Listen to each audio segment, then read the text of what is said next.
When it comes to choosing lures, the attribute I think most highly of has got to be versatility.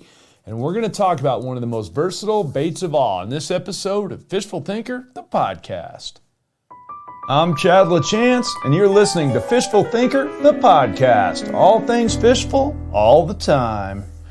Hey guys, Chad LaChance here. Thanks again for tuning in to this episode of Fishful Thinker, the podcast. Of course, brought to us once again by the folks at Sportsman's Warehouse. Has been from day one and probably always will be. Check out the Sportsman's Warehouse in your neighborhood, 132 stores and counting at sportsmans.com. Appreciate you tuning in, guys, because we've got a pretty significant podcast here for you when it comes to versatility. And if you're a regular fan of Fishful Thinker, first of all, thank you. Second of all, no, we're not going to talk about a Gulp minnow. Now, a lot of you are going to be like, why not? Why not? That's the most versatile of it all. And it is. I do honestly believe it is. But that doesn't mean it's the only versatile bait out there by a large margin. There are others that are very, very versatile, and some of them can be fished very similarly to the Gulp minnow in the first place. And we're going to talk about one of those. But the thing to keep in mind when it comes to versatility for me is it's got to be able to be fished at a high level of versatility. I mean, I'm not talking about a bait that, well, a lot of different fish will bite. That's almost any lure out there. What to me makes it versatile, to make a lure really versatile, it needs to be able to be fished vertically or horizontally, and that's a big deal right there, because the vertical aspect isn't something that a lot of people think about. It's not something that is talked about even a whole bunch, is fishing vertical versus horizontal. But in my opinion, that's the most important thing that an angler can choose on any given day if you're fishing from a boat or you're fishing from a float tube or kayak, something like that. Or if you're fishing on the ice. If you're fishing from the bank, you're pretty much limited to fishing horizontally because you cast out and reel in. It's relatively difficult to fish vertically. But if you've got a boat scenario and you can fish underneath your boat vertically, straight up and down, well, that's a great way to catch a lot of fish. Same thing with through the ice. In fact, there's a stat that I got from Colorado Parks and Wildlife that, based on their research, more fish are caught per angling hour through the ice than they are in open water. And I suspect that that's for a couple reasons. One of them being the fact that everybody's fishing vertical on ice, and therefore you have good depth control and lure presentation skills, for one. For two, I feel like that some of the most hardcore anglers are ice guys. So the soft guys, the guys that are fishing once or twice a year, aren't fishing as much on ice, if they're fishing at all, and therefore catch rates go up considering the skill of the average angler. But at any rate, let's not digress. Vertical versus horizontal is a key thing. Obviously, to fish vertical, a bait needs to sink. So that should give you some clue about this bait. It's got to sink. If it floated, we couldn't fish it vertically. The next thing about it is it needs to be able to be bit barely moving or not moving at all. And that's another key thing about the lure I'm going to mention right here. And if you're guessing, then good on you. Keep guessing. I'm almost there. Another thing that has to be, in my mind, for versatility is, and I kind of alluded to it, it has to be multi-species. But when I say multi-species, I don't mean it needs to catch largemouth, smallmouth, and spotted bass. I mean it needs to catch bass and crappies and bluegills, and also need to catch snook and bonefish and sea trout and everything else in between. It needs to be able to be fished for Lakers 100 feet deep, or brook trout in 8 inches of water in a shallow mountain creek. So versatility at a high level is what I'm talking about, to cut to the chase here. And the lure that I'm talking about is basically a sub-genre of lures. And I say the most versatile bait of all is a jig, and I'm going to stick to that. But amongst jigs, there's a bunch of different kinds. And what I'm referencing specifically in this podcast is the tube jig. And a tube jig was invented as a smallmouth bass lure, but it far exceeds that parameter at this point in the history of the tube jig. So let's go through a couple of key scenarios with the tube jig that I really like. And also I want to mention that we fish them a lot. So scenarios I like, being a fishing guide, first of all, is it's got to be one of the best smallmouth bass lures ever invented, period, end of discussion, of any genre or anything, whatever. Smallmouth bass love tube jigs, but so do walleyes, and more than people realize. And a snap jig, tube jig, in other words, it's a tube jig that you're snapping up and down, and we'll get into some details here on that, is a fantastic way to catch walleyes. Also, it needs to be able to catch, like I said, everything from big fish to little fish, which means it needs to be available in a lot of sizes. Tube jigs are available from little tiny, like 3/4 inch long ice-sized tube jigs, all the way up to 10-inch tubes made for catching lake trout and groupers off reefs. And so the size thing is wide there. The amount of weight you put in it is dictated by the jig head, which means it can literally be anywhere. You can fish them anywhere from weightless to as much weight as you can stuff inside of it, which is a lot considering the size of some of the tube jigs. So I can affect the fall rate very easily by changing the size of weight I put in there. I can put big hooks or little hooks in them. You can fish them in a lot of different ways when we're talking about the versatility. So again, let's go through some specific scenarios, tube jigs or specific fish, and how I consider a tube jig possibility for them. The obvious one I started to go into was the smallmouth bass. Again, that's what the bait was invented for. There is no wrong way to fish a tube jig for smallmouth bass, and I literally mean that in the purest sense of no wrong way. You can drag it on the bottom. I can snap it up and down aggressively. I can swim it through the water column on an even retrieve, and it will hunt itself back and forth. I can hold it steady, straight up, right up off the bottom, and just basically let it hang there and they'll bite it. Or set it on the bottom and just barely work it up and down and they'll bite it. When it comes to smallmouth bass, there's no wrong way to do it. As a general rule, I prefer them in browns, greens, or blacks, but that's just a general rule. For smallmouth bass, I might throw them in a chartreuse color around the spawn. I might throw them in pure white at times around the spawn, particularly. And again, it's so that I can see the bait in that scenario, not so the fish can. I might throw them in a range of colors, but at the end of the day, my most popular ones, and the ones I'm going to guide with most of the time, are going to be black, brown, or green when it comes to smallmouth bass tube jigs. Same thing for walleyes. More often than not, it's going to be one of those colors, but it might be a chartreuse or a pearl white type color. When it comes to smallmouth, I tend to fish them on jig heads between about a 1/16 and a 1/4 ounce. Occasionally I will step up to a 1/2 ounce, and when I'm doing that, it's because I want to aggressively snap the jig up and down. I'm going to snap it very, very hard up off the bottom with a really crisp, stiff rod and a braided line scenario. Snap the bait up and let it head back for the bottom. I might do that with a heavier jig head, particularly if I'm doing it in deeper water, because I want the bait to sink at a high rate of speed. And that's not so it'll get back there quicker, it's so that that speed doesn't give the fish a chance to think about it. He's just got to grab it on the drop real quick, and you'd be surprised how good that works. When it comes to smallmouth bass, still sticking with that, I prefer the tube jig to be somewhere between 2.5 and 3.5 inches long. I don't generally go up to the 4-inch jigs or any smaller than a 2.5. And most commonly, I'm just going to use a max scent, a power bait max scent tube or a power tube. Those are the two tubes I throw the most, and I will throw either of those most commonly in a 2.5 inch for smallmouth bass. So that's kind of my scenario there. The other thing I might do for smallmouth with tube jigs, which isn't something I do a lot of, but we do it occasionally, and when I do, it's because my fish are seeing a lot of stuff and they're hard to catch. And typically that's going to happen when there's a bunch of tournaments going on in my home lake, or we're getting ready for a big weekend. There's a lot of guys out there. Fish are getting beat up a lot. In that scenario, I'll take my tube jig in some cases and put it on a split shot rig. So I've got a split shot or a mojo sinker up the line ahead of it, somewhere between about 6 inches and 2 feet. And then I've got my tube jig Texas rigged on the back. And then I will just drag that thing around. That way there's no weight in the tube itself, and it behaves quite a bit differently in that scenario.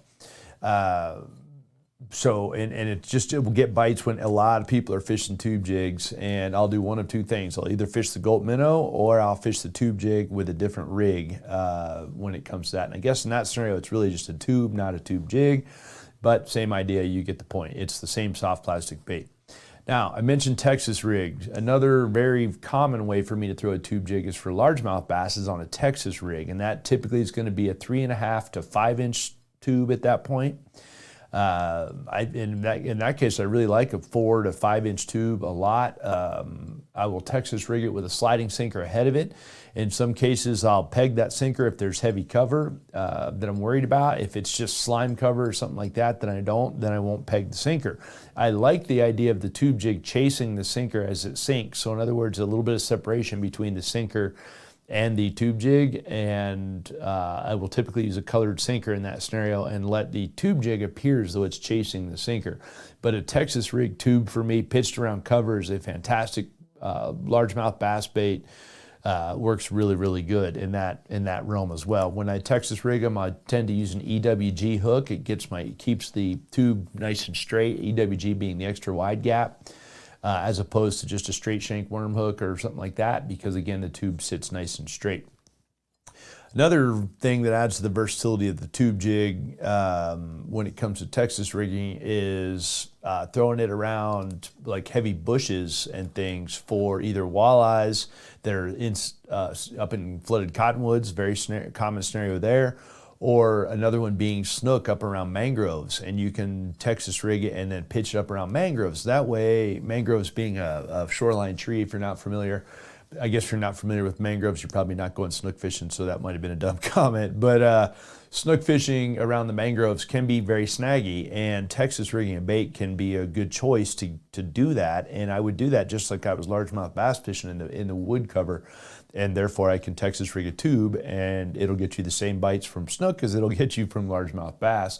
And just trust me on one point, heavy fluorocarbon leader in that regard, anywhere between about 30 and 80 pound, and big hook sets, and keep them coming, because if you hook snook back in the mangroves like you do largemouth, you need to get them jerked out of there in a hurry, or you're going to be all kinds of wrapped up. But let's not digress. Another really good scenario for tube jigs that I like is lake trout. And lake trout and tube jigs are very, very famous. A lot of people like to tip their tube with a sucker meat or something like that. That's great, knock yourself out. I don't do it. That's just me, I don't like bait. So the tube jig for lake trout for me is going to be somewhere between about 4 and 8 or 9 inches long. There's several different companies that make them in the 6 or 7 inch range, and fantastic tube for lake trout. In that case, I'm usually going to have somewhere between about 3/4 of an ounce and maybe 1.5 ounces of lead on a long shank jig inside that tube. And I'm going to drop it to the bottom, and I'm barely going to move it. I'm going to pick it up and set it back down in place right there. I'm talking about picking it up 1 inch or 2 off the bottom and set it right back down, just a lift and drop with a bunch of weight in it. And every time it hits the bottom, it puffs a little bit of mud, just enough to look alive, and then wait for the Lakers to bite it. That's a braided line thing for sure. Going to be done with maybe 15 to 20 pound, maybe 30 pound braided line, and a long fluorocarbon leader, and then the jig at the bottom. But a tube jig for lake trout is a really good call. In that scenario, color might be all over the board. I've done okay on white. I've done okay on black. I've done great on green pumpkin. I've done okay on pure pink, which I was turned on to by another guy. So it really just depends on your comfort level and the color of the water and things like that. Keep in mind the Lakers in a lot of cases are going to be 30 to 130 feet deep. I'm not sure how color works out in that scenario for fish, but in general, as a general rule, I probably go darker there than lighter more often than not. I will throw tube jigs for smaller Lakers as well. Juvenile Lakers, like eater-sized Lakers in, say, 15 to 22 inch range, 20 inch range. In that case, I'll throw a more standard size one like I would for smallmouth, maybe a 3 inch power tube with a 1/4 ounce jig head. Great call as far as that goes. But lake trout, really good call for the tube jig. And since we're talking trout, I would be seriously remiss if we didn't talk about rainbow trout, brown trout, brook trout, any member of the trout family. Tube jigs and trout go together fantastic. And I think more than most people will even realize.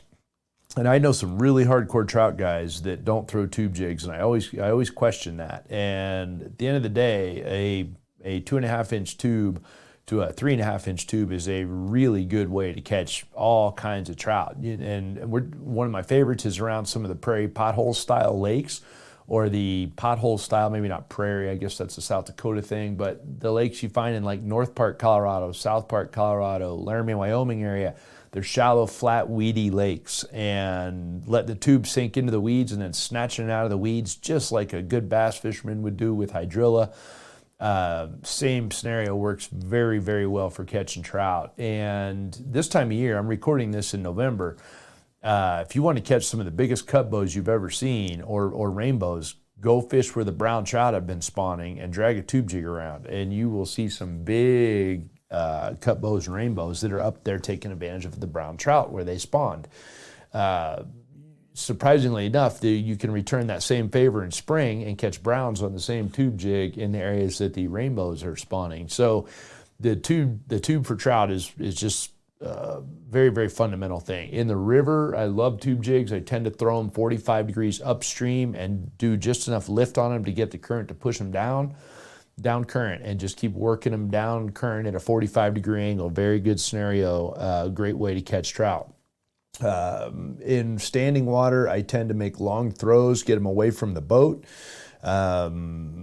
because trout tend to live in very clear water environments, and that's really not a lot different than the river. I like to keep the bait away from me, and one of the things about a tube jig is the way the bait's designed, with the carrying the weight in the front of it, is you pick it up, it never acts the same way twice. It doesn't come straight towards you necessarily. It moves off from one side to another, and in running water, that's especially good. So running the tube jig for trout in running water or still water is fantastic. Now, I also want to point out that we're talking November here in Colorado, and everything's starting to freeze up. In fact, it's 15 degrees out today. Boo.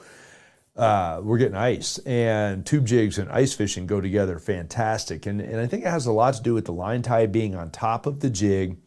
And there's a really good trick that goes with it that I'll tell you here in a minute for that, but we'll get back to that. But ice fishing with the tube jig is a really good call as well for trout and really any other species you're catching through the ice, including the lake trout that we were just talking about a minute ago. So the tube jig's a really good call in that environment.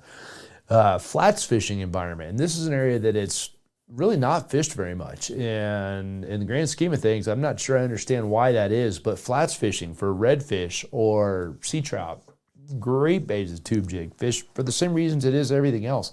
It just generally looks more or less alive, for one, and for two, I can fish it around the heavy vegetation of the turtle grass, things like that. I can Texas rig it and get it to slide right through that grass really cleanly, which is an excellent way to fish it. So if you've got really good lush turtle grass, take your tube jig and Texas rig it like I was talking about, with maybe an 1/8 ounce bullet weight ahead of it, and just drag it around on the flats. You'll be shocked at how many fish will bite that thing. Interestingly enough, even bonefish love tube jigs. A little white tube jig thrown in front of bonefish, great way to catch bonefish, and crystal clear water. And I use a white or a translucent colored tube jig for that, and it works very, very well, exceedingly well, in 4 to 8 inches of water, a foot of water, some really shallow stuff, and the tube jig works really good in that regard too. So another area where you can expand the versatility of it can be really good. Now, let's talk about a couple different rigging options for the tube jig, which I've already alluded to a little bit, but there's one key one that I want to talk about, and particularly for guys that are fishing it vertically, and that is, don't put the jig head all the way forward inside the tube. So when you go to if I'm going to fish vertically, when I go to put that tube, the jig itself, inside the tube, instead of putting it all the way forward into the tube as far as it'll go and then pinching the eye of the hook out, put it maybe 2/3 of the way, maybe leave it a 1/4 of an inch in front of the lead head inside the tube, and then squeeze the eye out the top of the tube. What you'll end up with is a tube jig with an air pocket at the very front of it, and it will spiral a lot farther on the drop. The diameter of its spiral when you drop that bait will be increased a lot, like 50 to 100%. If you don't put the sinker or the lead head all the way inside the tube, just put it part of the way in. If you do that and try to fish it horizontally back to the boat, you're going to end up with serious line twist problems.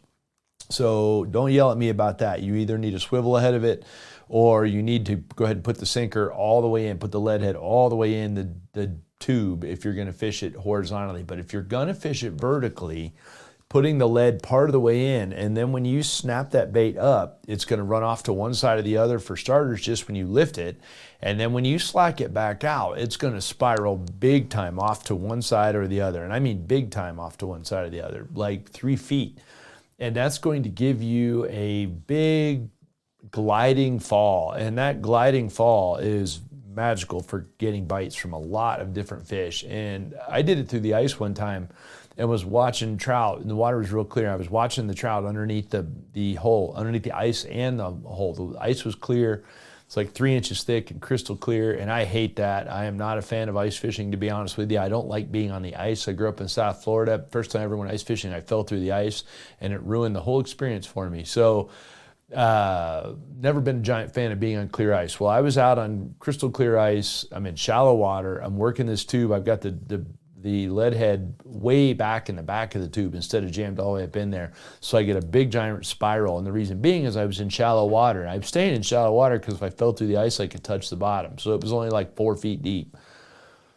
The trout would come in and follow that thing. When it was spiraling, again, it only had like 4 feet total to drop. They would swim a full 360 circle following that thing to the bottom. And so if it's mesmerizing enough to get them in shallow water with you sitting right above them to follow it down, that should give you some idea right there. And I had several trout over the course of an hour's time that made a full 360 circle following that tube before they got a hold of it. So that should tell you something right there about the power of the spiral drop. They really like that spiral. So not running the sinker all the way to the front will help you a lot.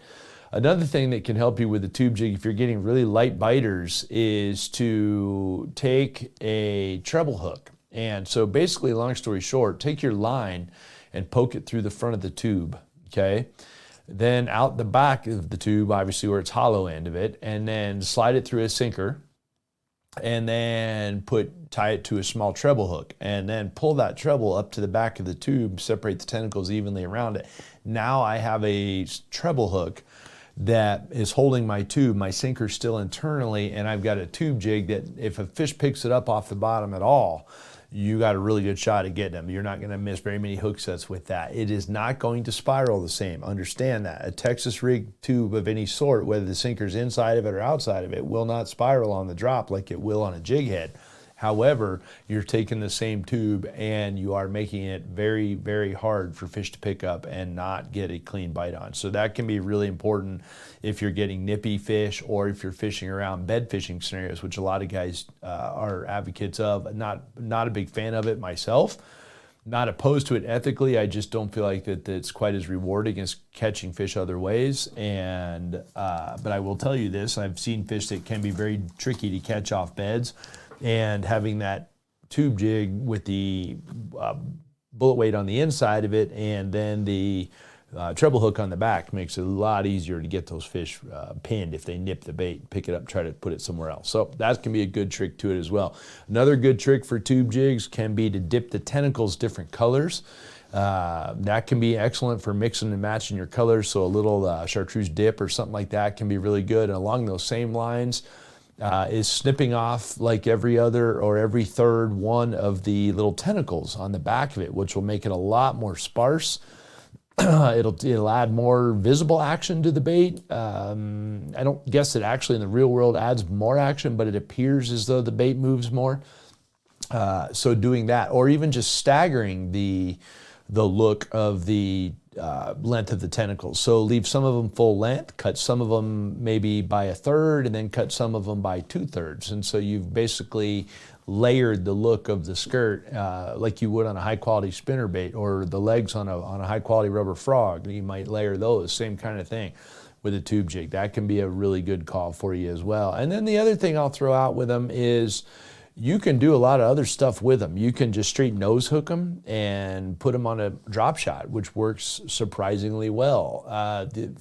Along the same lines is you can use a tube for your weight on the bottom of your drop shot. So in other words, rig a standard tube jig with whatever weight you were gonna put on your drop shot. So let's say I need a 1/4 ounce in my drop shot. Well, that's fine. Then I'll put a 1/4 ounce tube jig on the bottom and 1/4 ounce lead head in a tube, put that on the bottom, And now I've got 2 lures. So now I've got my regular drop shot hook up above it, and whatever little worm or gulp minnow or whatever like that you want to put on there, then fantastic. But now I've got 2 baits, and you can fish them the same. So that because there's really no wrong way to fish a tube, you can drag it on the bottom, or you can pick it up, or you can just leave it in one spot and shake it. Well, then it works great for the bottom of a drop shot situation. So that's another scenario that the tube jig works well, and you can do a lot of stuff. Last thing I'll throw out there is for a dabbing scenario. Dabbing meaning like for crappies being a classic example of that. Works very, very well. Again, because the bait works well in a vertical application. Get it to hang horizontally with a little tiny weight. It's crappie fishing, so a white or chartreuse is going to get you in the ballpark a lot of the time. And that will work very, very well for you, is to use, something like that, and then dab it, maybe a 1-inch long to 2-inch long tube jig with a light weight in it, and dab it to where you're literally dropping it straight down and then holding it still under the end of a rod, not doing anything with it. Great way to get crappies and things like that to bite. If you're getting them to come up and look at it, but they're not getting a hold of it, you hold it right above them, and they're looking at it, and they won't get a, just hold it, and then just drop the bait straight down about 2 inches instantaneously. You can get them to pick them up really quickly. Tubes work exceedingly well for that, better than almost any other bait. So, tube jigs, guys, don't discount the versatility of a tube jig. It's the most important feature in a lure for me, is versatility for a variety of applications. It doesn't get in my boat unless I can do a lot of different things with it. I feel that way about any lure in my boat, and tube jig therefore takes up a bunch of space in the boat because I have a bunch of different sizes, few different colors, and several different hooks, including different weights and different hook sizes to rig them with. So we appreciate you guys very much tuning into this podcast, and I'm hoping you'll subscribe while you're here, wherever you're listening to it. I would appreciate that very much. Also, check out our social media at Fishful Thinker on Facebook, Instagram, or of course our YouTube channel, which you may be listening to this podcast on. Please give us a subscribe and a like there if you would. We'd appreciate that very much. And otherwise, we hope you'll tune in and see what we've got going on Altitude Sports and Entertainment, and of course World Fishing Network. So thanks for listening. This has been Fishful Thinker, the podcast.